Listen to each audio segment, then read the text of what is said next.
Hey guys, today I'll show you how to delete all your TikTok videos at once. There are two ways I currently use. The first way is called the manual method. Now let me show you how to do it.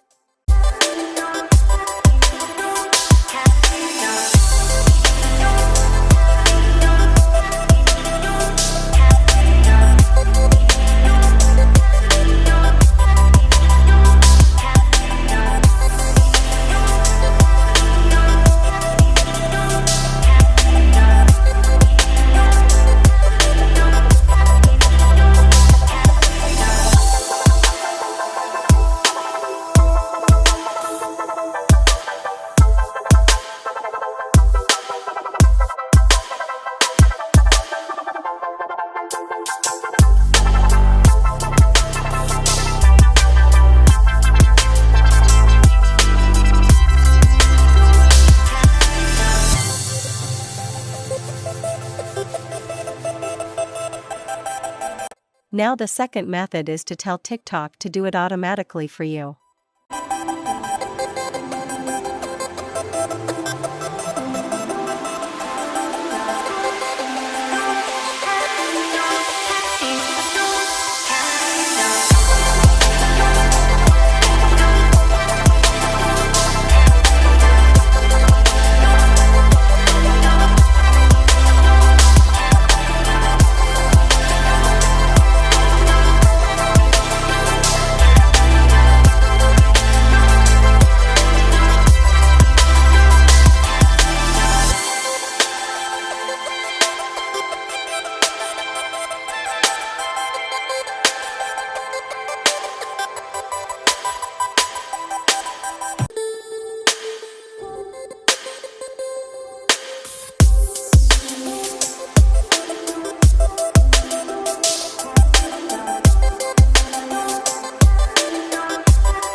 As you can see, our request was successfully sent to TikTok and all our videos should be deleted for us after few days. If this was helpful, please leave a like and subscribe for more.